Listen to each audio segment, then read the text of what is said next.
Tinapay mula sa langit. A daily morning devotion with CRC Family.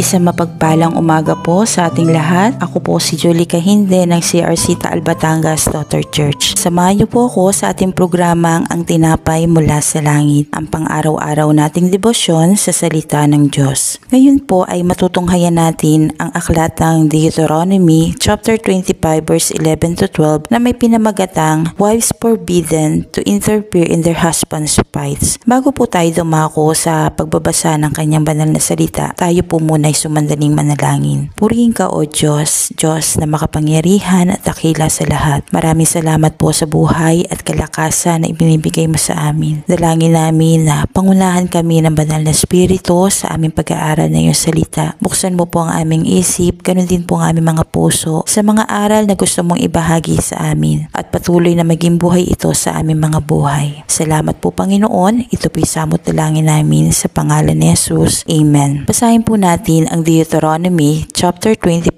verse 11 to 12. Kapag may dalawang lalaking nag-aaway at ang asawa ng isa ay lumapit upang tulungan ang kanyang asawa at dinaklot ang ari ng kalaban, puputulin ang kamay ng babaeng iyon, hindi siya dapat kaawaan. Ang Deuteronomy 25 verse 11 to 12 ay bahagi ng iba pang alituntunin at batas na ibinigay ng Diyos sa mga Israelita sa pamamagitan ni Moises upang mapanatili ang katarungan at kaayusan sa loob ng komunidad ng Israel. Sa ating binasa, kapag ang isang babae ay nakialam sa isang away sa pagitan ng kanyang asawang lalaki at iba pang lalaki sa pamamagitan ng pagdakot sa ari ng kalaban, ay puputuli ng kamay bilang parusa at hindi siya dapat kaawaan, sapagkat ang ganitong mga aksyon ay lubhang kahiya-hiya dahil ito'y paglabag sa dignidad ng isang individual at hindi lang yan, magiging dahilan ito ng mas malalang problema, dahilan ng pagkasira na kinabukasan ng isang tao dahil maaaring maputol ang kanyang kakayahan para magsaling lahi dahil sa maaaring dulot na pinsala ng pagkakadakot sa ari nito. Bilang mga Kristiyano, maraming mahalagang aral ang maaari nating matutunan mula sa talatang ito. Una,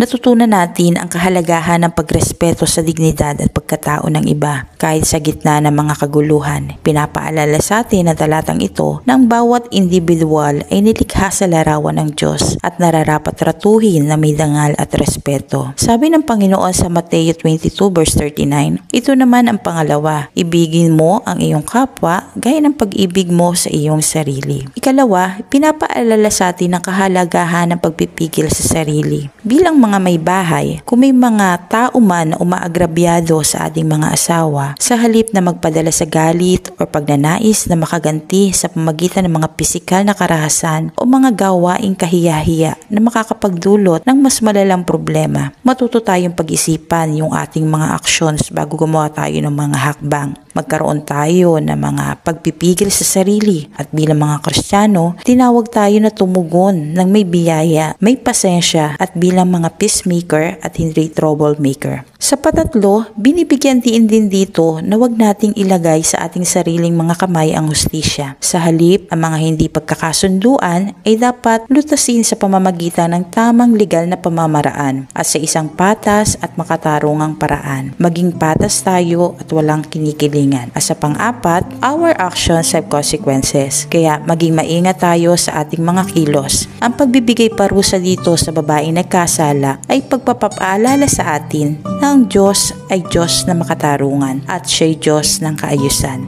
Bilang mga may bahay at isang Kristiyano, manguna tayo sa pagkakaroon ng kapayapaan mula sa ating pamilya, ganun din sa lugar na ating kinabibilangan. Huwag tayong maging dahilan ng mas malala pang kaguluhan. Huwag din tayo magpadala sa simbuyo ng ating damdamin. Tayo mga representative ng Panginoon at idala-dala natin ang pangalan ng Panginoon. Kaya maging maingat, maging matalino tayo sa ating mga kinikilos. Let us always live our lives led by the Holy Spirit. Sa ating mga kababaihan, hindi lang tayo asawa na magtatanggol sa ating pinakasalan. Maging mabuting halimbawa din tayo na totoong lumalakad sa katwiran ng Diyos. Tayo po'y manalangin. Panginoon, salamat po sa iyong salita sa araw na ito. Salamat po sa pangunawa na pinagkaloob mo sa amin. Dalangin namin na hindi lamang namin ito marinig or masabi, kundi matayuan namin ito. Patuloy mo po kami bigyan ng pusong handang sumunod sa iyo. Salamat po sa walang hanggang pag-ibig mo sa amin. Muli, salamat po Panginoon sa iyong salita. Panginoon, patuloy din po namin ipinapanalangin ang aming bansang Pilipinas. Dalangin namin ang patuloy na kapayapaan. Salamat po Panginoon sa inyo pong pinakamataas na papuri, parangal at pagdakila sa tanging pangalan ng aming Panginoong Hesus. Amen. Maraming salamat po sa inyong pakikibahagi sa ating programang Ang Tinapay Mula sa Langit. Muli niyo po kaming samahan bukas sa pagninilay ng kanyang salita. Malayan niyo pong i-share ang video na ito upang maging pagpapala din po tayo sa iba. Muli, magandang umaga, pagpalain tayong lahat ng ating Panginoon.